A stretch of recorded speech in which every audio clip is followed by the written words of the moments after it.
So far away Lucas and lovely audience at home, welcome to another episode of Wiki Weekends. And Lucas, once again, we're deferring to our audience over on Patreon to decide the topic of today's video. We are indeed.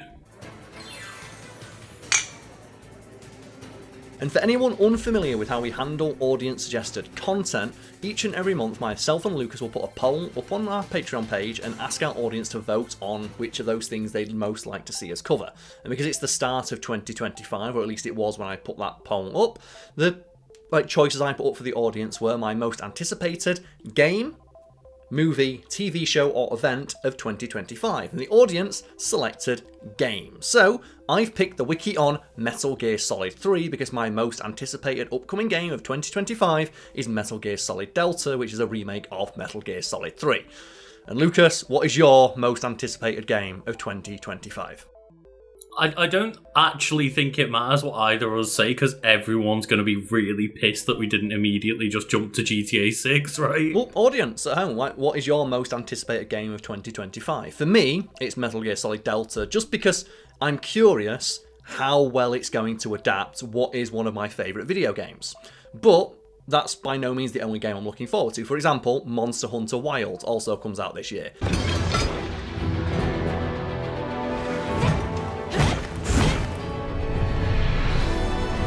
That will no doubt be my most played game, but it's not my most anticipated game because Monster Hunter for me, Lucas, is like you and Destiny, where it's just a game that I can play and have played for hundreds upon hundreds of hours. So I'm excited that a new one's coming out, but if a new one wasn't coming out, I'd still play the old one. And we'll continue to play the old one. It's just a different type of meat getting added to the grinder. Yeah, essentially. So even though that's a game I probably will play the most in 2025, it's by no means my most anticipated. But you mentioned like GTA 6. Are you excited for GTA 6? I'm curious to see what game's going to look like for the next 15 years, because that's one of the things Rockstar's really good at. Of, hey, this is what it looks like when you spend $1 billion fucking dollars and have thousands of people work on a game for 10 years straight. I'm just more like open to the concept of Nintendo surprising me right now. That's where I'm sitting. For context, Luke's is a huge, huge fan of Nintendo still, so I think like what he's trying to say very diplomatically is, I will buy whatever comes out on the Switch 2 day one, and I don't know it exists yet, but I'm gonna fucking buy it. That's how little I give a damn about Grand Theft Auto. Is just, I'm like, Nintendo mystery box is still more appealing to me. It's the Mr. Burns thing, right? Would you like the boat or the mystery box? It looks like the box! But let's move back now to Metal Gear Solid 3 Snake Eater. So Metal Gear Solid 3 Snake Eater, commonly abbreviated to MGS3, is a stealth action game directed by Hideo Kojima. And as mentioned, this is one of my favourite games of all time, and the reason it is my most anticipated game, or the reason Metal Gear Solid Delta is my most anticipated game, is because I think Metal Gear Solid 3 might be one of the most replayable, well-made games in the history of the entire media. These will make a fine gift for me. This can't be happening. And you know what, Lucas? Just something I would like to do at some point this year. Play this game with you in a video series of some kind. But to do that, we might need some support, might we, Lucas? We might do, yeah, because we do want to launch a gaming channel where we would do this kind of thing. And Metal Gear Solid Delta would be right at the top of that fucking list if we ever managed to launch a gaming channel. So, as mentioned, this video is part of our Patreon perks that we offer for the month, where the audience gets to decide on a topic we're going to cover. One of the things we've got as a goal is to start a gaming channel where myself and Luke would do playthroughs and video essays and all that good stuff, but until we reach that, we're not going to launch that channel. And one of the things I would love to do is play through this goddamn game, or even the PS2 version, just to show off all this nonsense, right? It's awesome. Oh yeah, and you can go and find the Patreon either in the end screen or in the description below, and support us over there, where you can also find things like shout out tiers for the podcast and for the end of this video.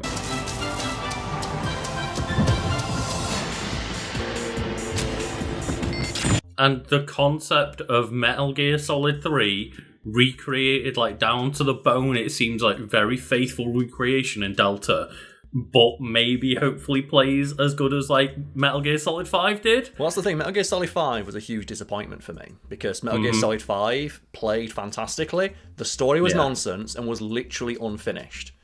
And you had to buy the special edition of the game to see what the ending of the game was. that back.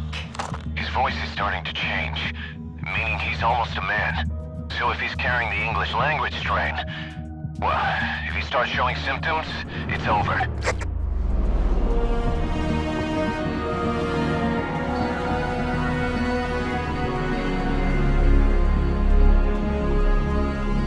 Because the ending of the game was unfinished, and the special edition version of Metal Gear Solid 5 had the unfinished cutscenes and then director's notes telling you what the ending was meant to be.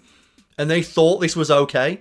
Like, they just thought that was an okay thing to do, of like, well, we didn't finish the ending, but here's the unfinished cutscene, you can just guess. And it's like, what the fuck?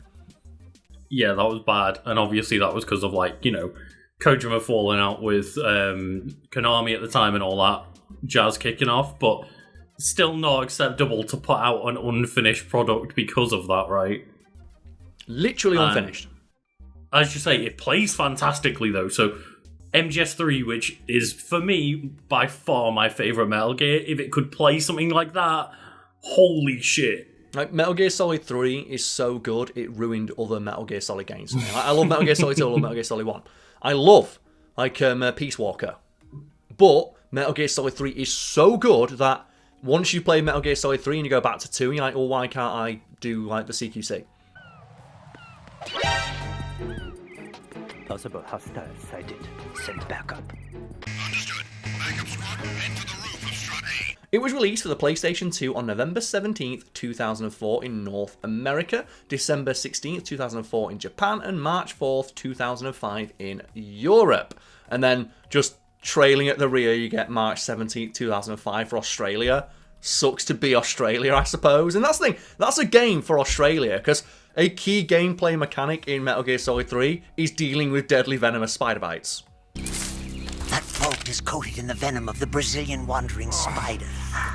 Soon a most exquisite pain will engulf your entire body. I've got to assume that that's just some weird Australian censorship thing because they're really strict. Do you know what that is? That's a topic for another day. Because it's like Australia bros out there watching this video, I feel for you. Because when I see those like screenshots of this is what a game costs in Australia, I'm like... That's the thing, is like a lot of the time they get it late, overly censored, and then they still have to pay so much. It's like, oh no. They get the worst of all worlds, and then they get attacked by like 14 spiders. Set in the Cold War. Actually, no, I'm going to say one more thing. I, for some reason over Christmas, I ended up watching a bunch of like Steve Irwin stuff. And okay. There's a Steve Irwin like hour-long special where it's like, hey, I'm Steve Irwin, and I'm going to go find and visit the 10 deadliest snakes in the world. Fortunately, they all live in Australia, so I don't have to go anywhere. It's like, oh my god! It's the trip of a lifetime to track down the world's 10 most venomous snakes.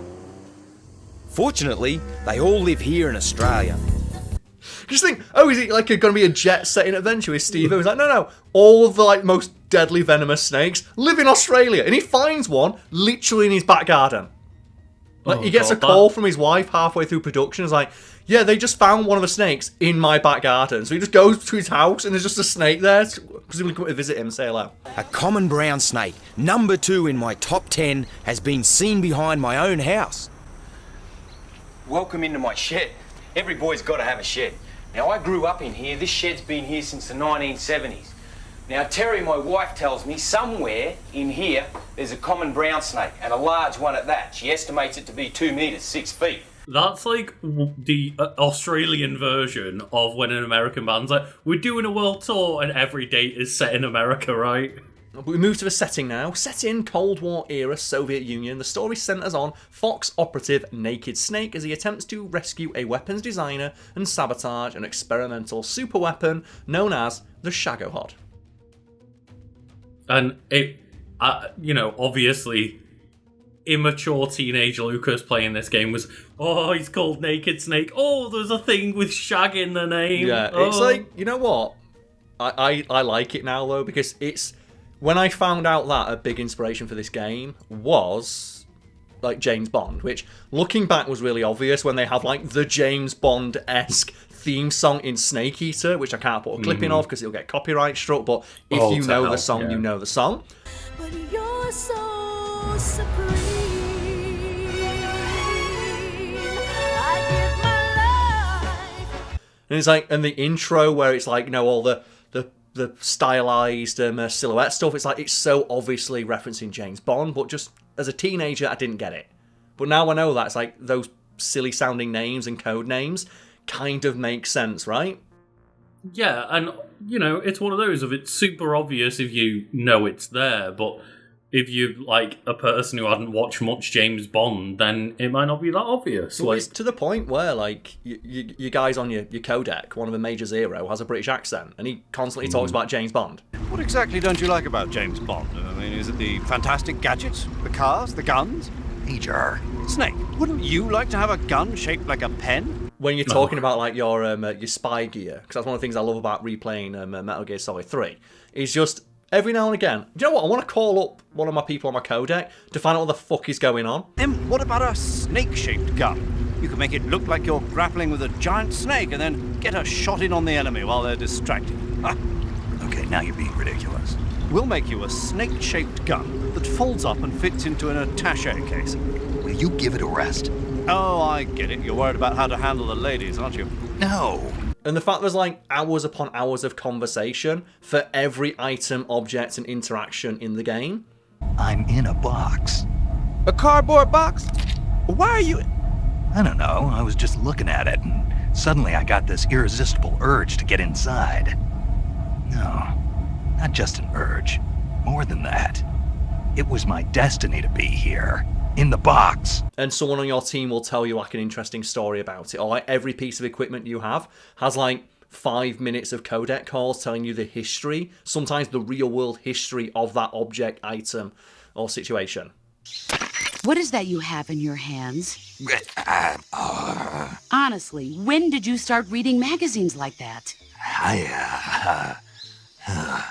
Didn't I teach you how to take care of business without having to rely on that sort of thing? Yeah, and just you got Snake being like, is that a Yoshi? That guy with the mustache. Ah, you mean the king of second bananas?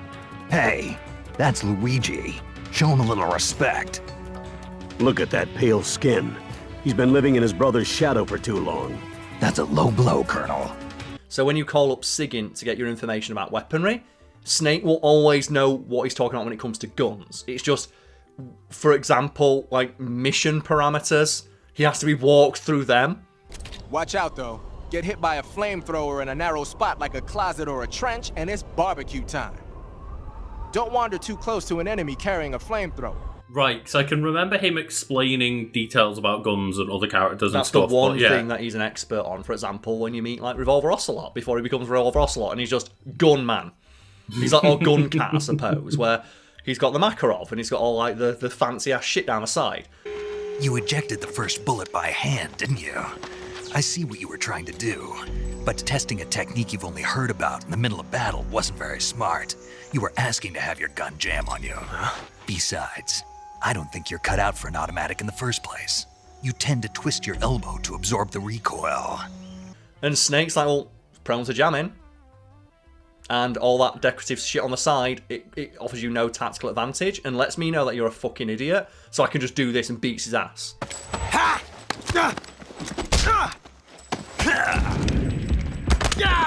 However, it does provide him the style advantage. It does provide him the style advantage. It's funny though, because Snake will say that while I have him rocking up in the kabuki makeup. Speaking of which, while previous games were set in a primarily urban environment, Metal Gear Solid 3 adopts a 1960s Soviet jungle setting.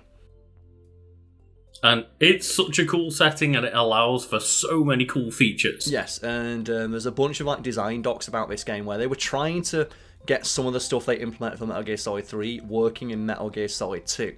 And the number one thing they really tried to get working in Metal Gear Solid 2, but it just never gelled right with the mechanics and the engine, was sloped surfaces. And every time they tried to put a sloped surface into the game, just animations would just fuck up every single time. And that's why they have very specific sections where you'll go, for example, up and down a flight of stairs.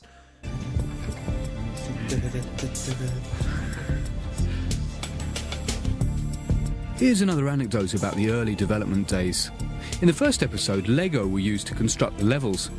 For the sequel, however, they were only used to define the volumes of the two action locations.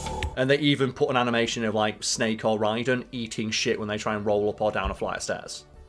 It's so weird, right? Because nearly every single game does the exact opposite of like, think for example like Mass Effect 3, where like, or just Mass Effect in general, where every single staircase is normally a ramp instead, because like it would look weird because they kind of just float over the staircase instead. But in like Metal Gear Solid, because it's a game that simultaneously is committed to hyper-realism while also having that elevated fourth wall breaking humour, is that Snake and Raiden will walk down every single step, unless you make Raiden do a cartwheel, but if you make him do a cartwheel too quick, he'll fall down and eat shit.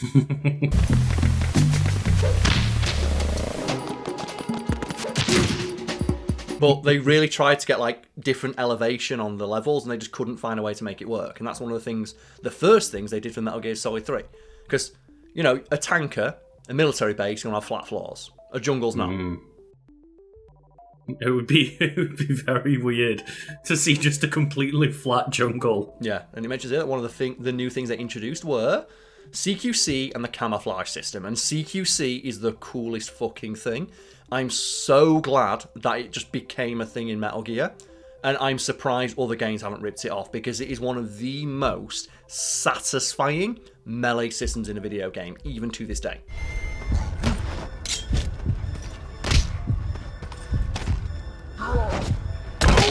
It is. I'm very glad that we no longer have to rely on the pressure-sensitive buttons to pull it off, though.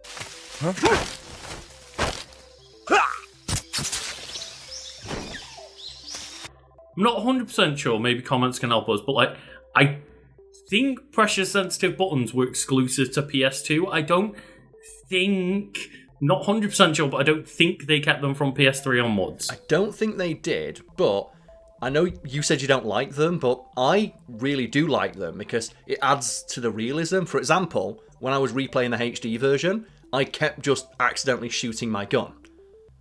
And that's because I remember, because I replayed the PS2 version over and over and over again. I remember with the pressure sensitive thing, you could let go of like the aim button really slowly, and Snake will holster his weapon.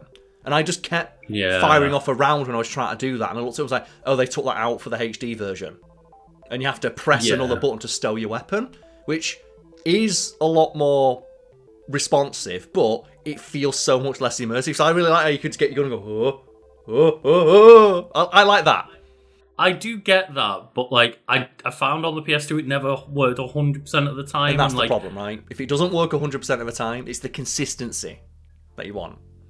Yeah, and also it just means that like, oh hey, I'm playing on like a third-party Mad Catz controller, and it just doesn't work at all, and it's like, yeah, cool. I can see why they took it out, but I did like it, because like I said, I genuinely thought it was still in the game, and I was like, why do I keep just shooting my gun randomly? Because in your head you can think, well, that's how it would work, right? Snake's got his finger on the trigger, then he slowly takes it off because he doesn't want to have a shot, instead of him just pressing a button and putting it straight back in his back pocket. But as you said, it works better for consistency-wise.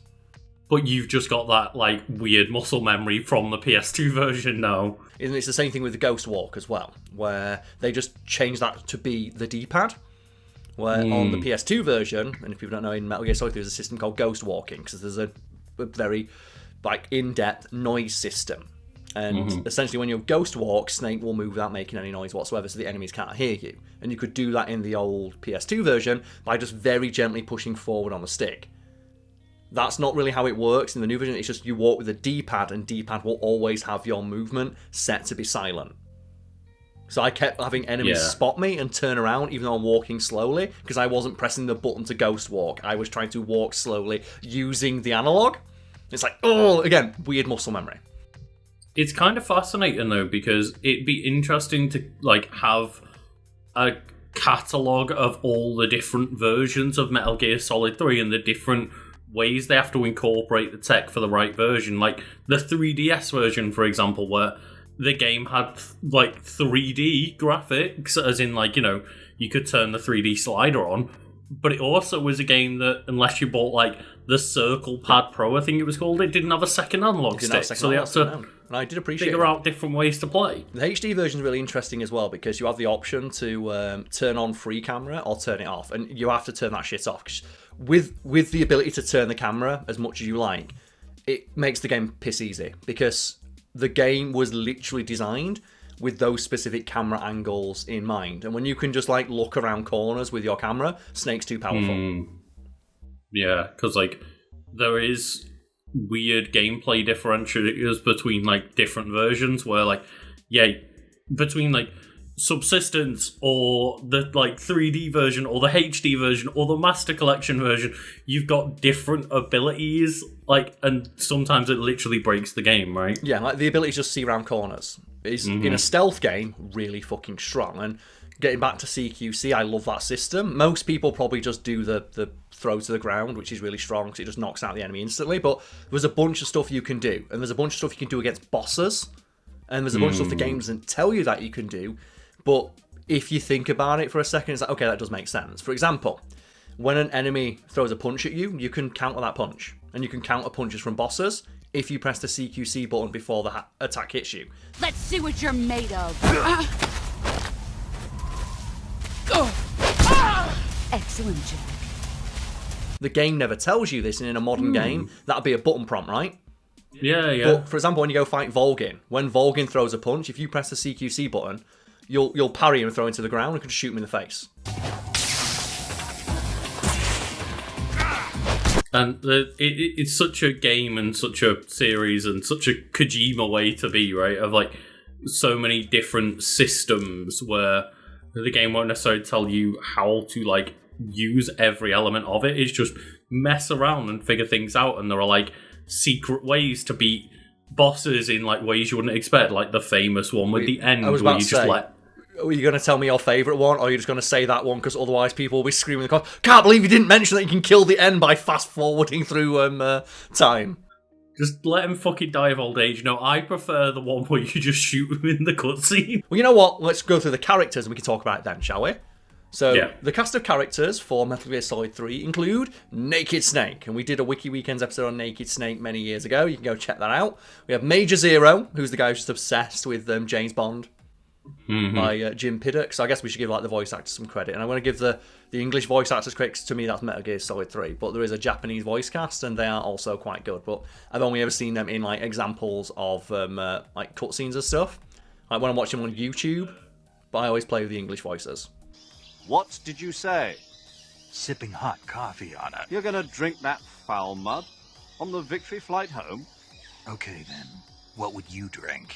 Tea, of course. Yeah, me too, and I guess you're gonna shout out, you know, the obvious Kiefer Sutherland. You're a pirate, man. That would explain everything. Come on. Okay, so Naked Snake played by David Hayter, Major Zero by Jim Piddock, Paramedic by Heather Halley. And I like Paramedic as well because a fun little detail is as you talk to your codec people more, you get like more and more information about them. So the more you talk about them, like you'll like, oh, here's their basic biographical information. Here's like, you know, just some mission parameters that they're dealing with. And when you get to Paramedic and you get like the height and weight, her weight is top secret. Incidentally, her nickname back then was Quack. Major. Is that true? Is what true? About your nickname. No.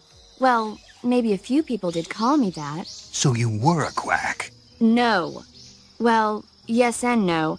I mean, in a sense I was, but then again I wasn't. Snake, her skills as a doctor are beyond reproach. You have my word on that. Yes, that's exactly what I was trying to say, Snake. Then why did they call her Quack? It's because she... Never mind that. It doesn't matter. We've got a job to do and we have to stay focused. Besides, my past doesn't have anything to do with the mission and... Because she never shuts up. Yes, that's it. No, that's not it. Snake, tell him that's not true. Well, I was about to say, you know, speaking of secrets, that's something that was only recently unveiled, right? Which is what, sorry? The voice actor for Eva. Oh, is it the same one as the previous game? So, the voice actor for Eva was apparently, like, they were under, like, a pen name for the longest amount of time, and it was only recently revealed. Yeah, because it says Jodie Benson credited as Suzette Minet. Yeah, because she was the voice for The Little Mermaid, and had a lot of, like, family-friendly projects, so then didn't want to, like, be known as either, because that would maybe get in the way of her getting roles like The Little Mermaid. Okay, so it does say here Jodie Benson credited as Suzette Monet, so I'm imagining that's what she was credited as originally, but she got revealed. Is she going to be in Delta? Because I've tried not to look up anything about Delta. I want to go in as fresh as possible, but is presumably, because I know David Hayter's coming back, I imagine they're getting a lot of the returning voice actors. I as far as I'm aware, I've seen like articles say they're getting cast back. I don't know specifics about each individual character, so I would hope so. The thing is as well, because one of the things that I like about Metal Gear Solid 3 as well, because like Hideo Kojima's like a huge fucking movie buff, is when they introduce a character, they'll tell you who plays them. And I actually kind of like that and wish more games did it, of, hey, here's a character, here's the person who plays them. Because this is an acting role, and they deserve to be credited for that role. Not in the credits, buried at the end, after, like, you know, when the thing that every player skips through. No, during the cutscene, straight away, boom, fucking done. Snake, David Hayter.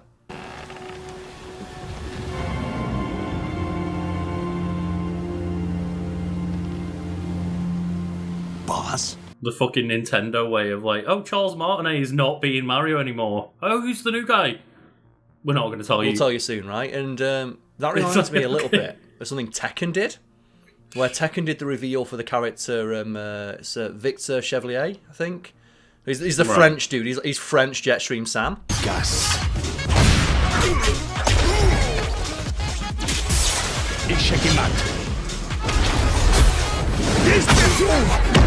And I was thinking, oh, that's a really nice way of doing it. It turns out, no, they only credited that guy because he's already an established actor, and they've not done it for any other. And it's like, but that just makes all the other people doing the voices of all the characters, including the characters that are being iconic to the franchise for decades, do those voice actors not get props for bringing those characters to life? Yeah, apparently it's Vincent Cassel. Les couchers de soleil sur la Seine me rappellent ce que je dois protéger. Je vais m'en charger. Happy, I was like, oh cool, they're now crediting the voice actors for bringing these characters to life. That's awesome. And it's like, no, we're only going to do it for that one because he's famous. It's like, but the other guys can be famous if you give them fucking credit for the roles. Yeah, it's like retroactively shitting on every other member of the voice cast, right? Yeah. Get ready for the next battle. Section 8. New challenger. I'm here to leave a nut. Any objections? Clive Rusfeld. But we're not finished with the cast, Lucas. We have Ocelot by Josh Keaton, and the only thing we need to mention about Josh Keaton is why he's like, ow. I was just going to give Revolver Ocelot a shout out for like beating down a swarm of bees with nothing but revolver swings. It's more the fact as well, he's armed exclusively with a long range weapon and he uses them defensively against bees. You were lucky. I guess we've got to give props to, we have here, it's Bill Yokoyama. He's the guy who did the gun tricks for the mocap.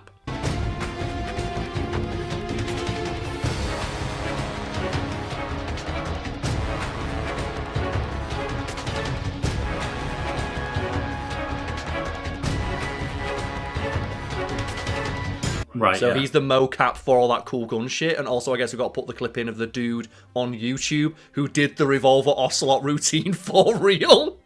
You ever seen that? Like, he dressed like Revolver Ocelot and did the full routine with like revolvers, obviously not loaded, but rad as fuck.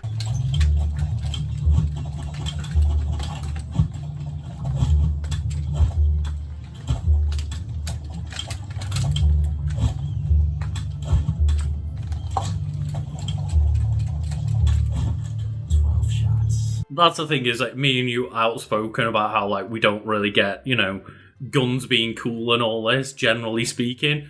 I will say that I think Revolver Ocelot's rad as fuck. Just like a man juggling guns while walking towards someone and randomly firing them. It's like, that is next level Russian roulette.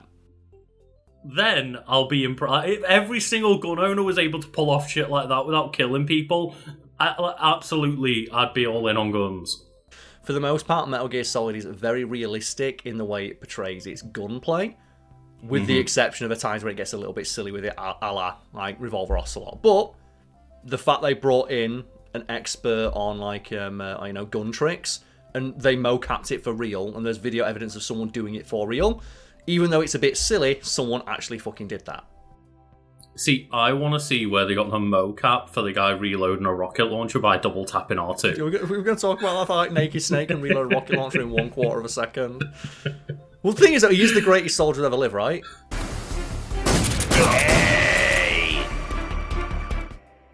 That solidifies them at it, right? And that's for context. At a certain point in the game, you get infinite ammo, and it's probably one of my favourite parts of a game, in a game full of awesome moments. It's where you're being chased in a motorcycle by the Shagohod. Yeah. Which is just a tank with legs being driven by a man who punches bullets and has lightning powers and is scared of frogs.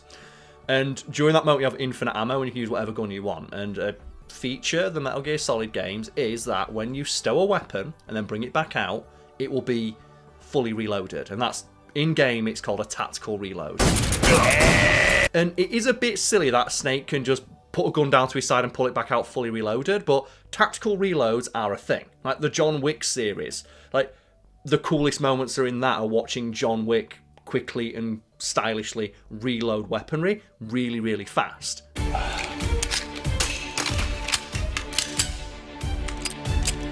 It's quite neat that they represent that in gameplay by having you quickly move the gun away from the screen and bring it back out. But sometimes it doesn't make much sense. For example, with like a heavy machine gun, where you can instantly just reload a belt-fed machine gun in 1 second, or a rocket launcher. Normally during the game it doesn't cut that much because you find very limited rocket launcher ammo, but during that moment you have unlimited ammo with every weapon, so you can just endlessly just go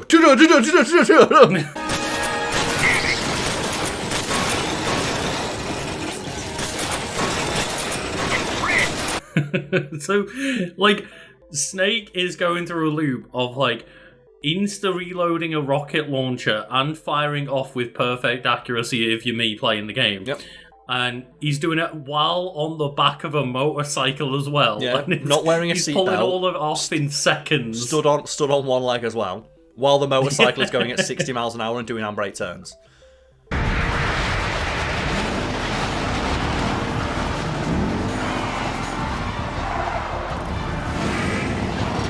And as mentioned, Naked Snake is considered to be the greatest soldier ever lived, and I think that's what solidified the legend, right?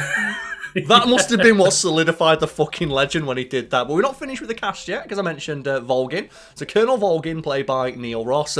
He's not the best villain, because you don't see him that much, but the moments he is in the game, the voice actor is hamming it the fuck up, and I'm all about that. Yeah, and like I haven't played it in a while, but I do remember like it being very over the top and interesting to watch during like the torture scene where he's just electrocuting the shit out of Snake. Yes, he's a very sadistic and evil villain, but there is like some humour to him, just in the sense of how over the top he is.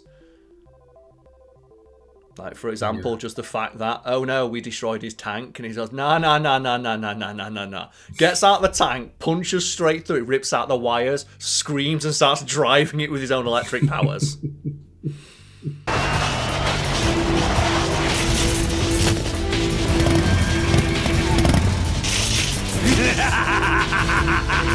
And we have The Boss by Laurie Allen. And Laurie Allen is one of those voice actresses where once you've heard a voice and you know where to listen out for it, it's like, oh, that's the boss. And the one that's really funny, just 'cause the two characters are nothing alike, is she is the voice of Diane, like the news lady from early Family Guy.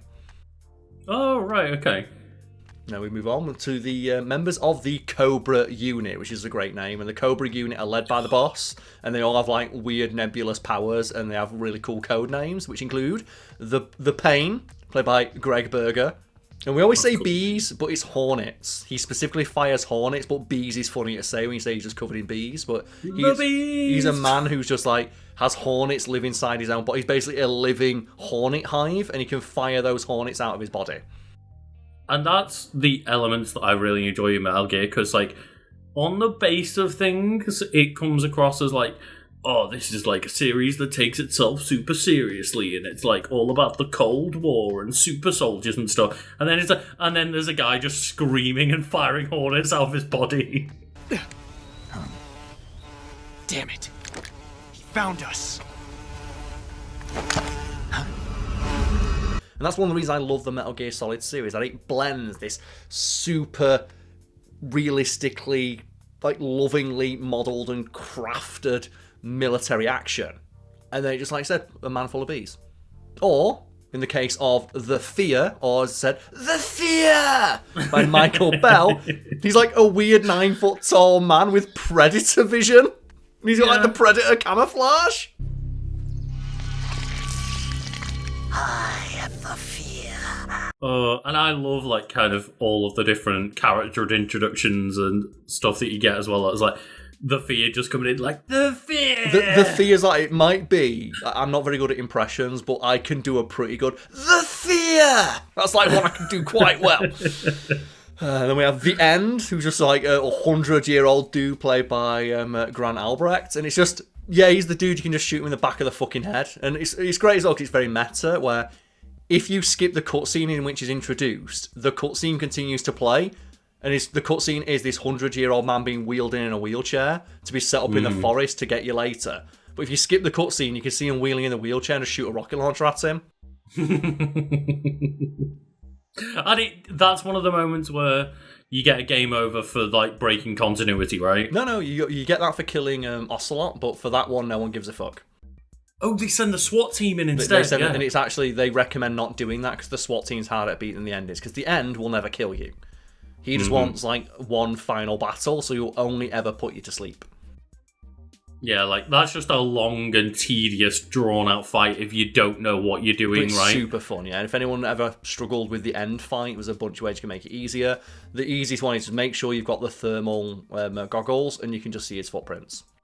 Well, no, Karl. The easiest way is to just turn your PlayStation off. You can turn. That's the easiest way to turn your PlayStation off for like 2 weeks and he dies. Or the thing that everyone knows and is screaming about in the comments is you can just set your internal clock forward 2 weeks and he dies of old age. Yeah, you literally just come across his corpse and you're like, there's a special cutscene where Snake creeps up on him and he's like, aha, I've got you. And he's just died lying there waiting for Snake. Yeah, it's pretty good. And then we have the Sorrow, played by David Thomas, and he is the lover of the boss. And one of the details that I think is really funny because the boss's nickname when she was a member of the Cobra, it was the Joy. And she fell in love and had a child, Ocelot, spoilers, with the Sorrow. And the boss always has a fucking frown on her face, and the Sorrow's always smiling. And I will all say, I think we're all lovers of the boss, just in a very different... We are, yes. And just the fact as well, like, the boss, like, well, why is the boss called the boss? Why is she considered to be the greatest soldier up until, like, Naked Snake rolled around? Well, she gave birth on the beach of Normandy and gave herself a cesarean with a combat knife. Ripped out the baby and then ran out and beat up Hitler. It's like, okay, let's like, and that's why I want a boss prequel game. Give me that shit. Like, again, similar to like the Snake reload and the rocket launcher and all that jazz. That's the kind of story that gets you solidified as like, no, this is the greatest fucking shit I've ever seen. Yeah. And then we have finally of the Cobra unit, the Fury, played by Richard Doyle. And there's a bunch of other like characters, like Colonel Campbell has like a cameo, Paul Hiding, and we have Michael Goff as Johnny, who keeps coming back, Johnny Sasuke. He comes back a lot. I forget, though, with the Fury, what's the gimmick for the Fury again? He's got a jetpack and a flamethrower. Ah, yeah, it's that guy, And yes. the easy way to beat him, if anyone's ever like struggled to beat him, you attack him with the knife, which seems very counterproductive, but if you attack him with the knife, you cut his suit. And you cut his suit, that protects him from the flames, and he will slowly kill himself because he can no longer protect himself from the heat. And I guess we could just talk about all the cool like Easter eggs and interesting ways you can beat characters. For example, the Fear. His armor, or his camo, constantly drains his stamina. So a good way to beat him is to, again, turn off your game, fast forward for a couple of days, and all the food in your inventory that is not, or is perishable, will be rotten. And you throw that down the ground, it'll eat it, it'll throw up, and you can walk up and beat him up. And then the Sorrow is a lot easier if you just never killed anyone, right? Yeah, so the Sorrow is it's a walking simulator, essentially, where you walk down a river, and every enemy you have killed will spawn and can hurt you. If you only ever tranquilize enemies, or there's a few things you can do to kill them that doesn't technically count as killing them because they're killed by the environment. For example, throwing them off of ledges, or throwing them into the quicksand that you can find. You know what, Karl? We call that the Batman. Yeah, doesn't count. But yeah, if you don't kill anyone when you do that, all you do is you walk in a straight line for 5 minutes, and you can end the fight instantly by going under the water, killing yourself, and taking the pill, like the near-death pill or the fake death revival pill. But if you walk to the end, you get his camouflage, and his camouflage is one of the best in the game. Because that's the one that makes your footprints entirely silent, which lets you run up to enemies, full sprint, and knock them the fuck out.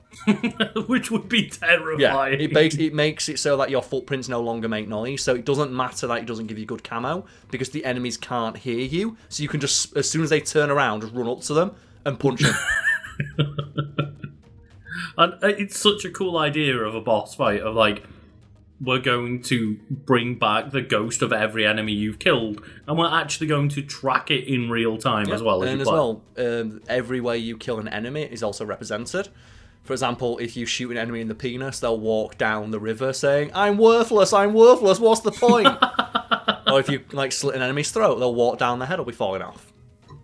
That's things that all that shit we've mentioned, so that's the fear, the fury, the end. The boss, there's a bunch of stuff you can do to the boss. For example, if you sneak up on her, she'll compliment you. Let's see what you're made of. Your skills have improved. With Volgin, you can wear the Rykov mask, and it'll give you a free hit because he thinks you're Ivan, his lover. If you throw down a frog, he's scared of frogs, he'll shit himself. And he'll attack the frog instead of you. If you throw down the glowing mushroom, it'll absorb his lightning for one blast, and you can shoot the water pipes in the arena, and it'll short out his electricity.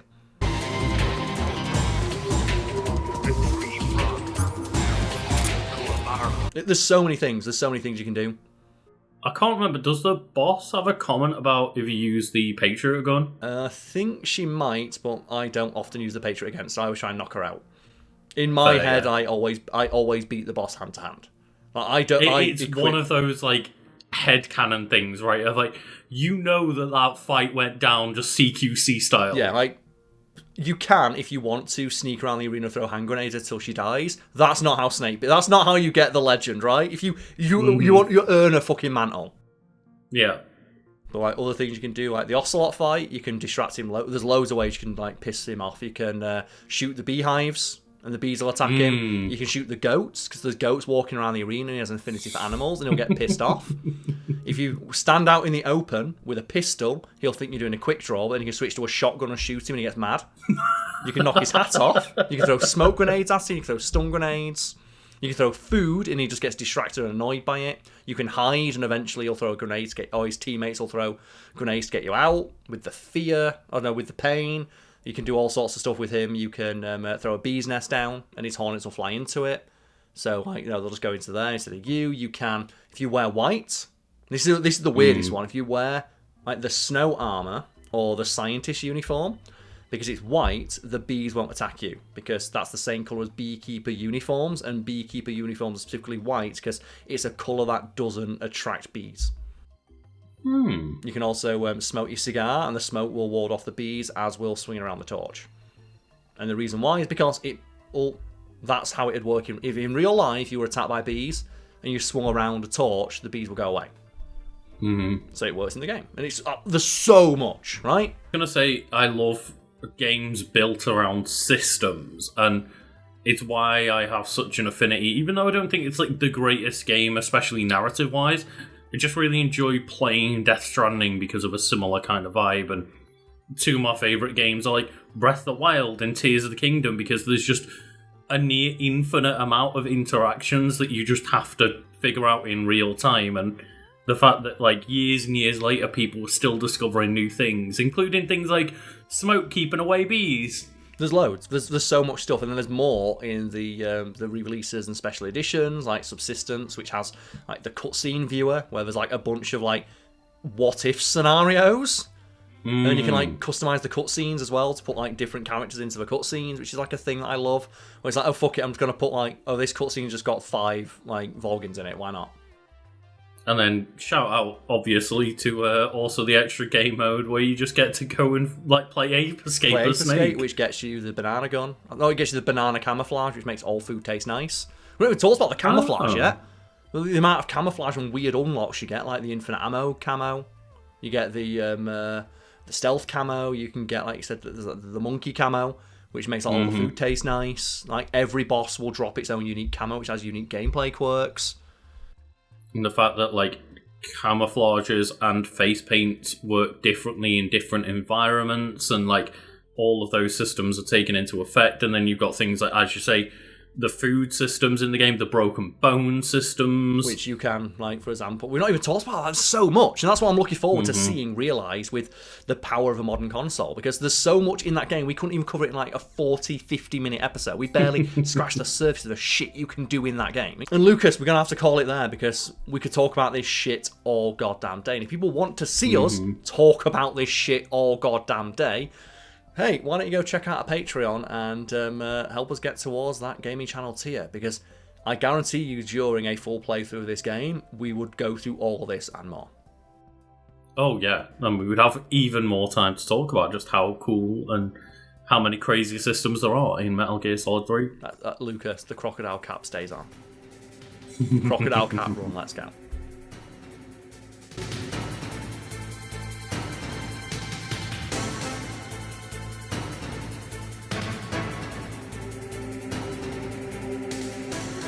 We interrupt this program to bring you a special report.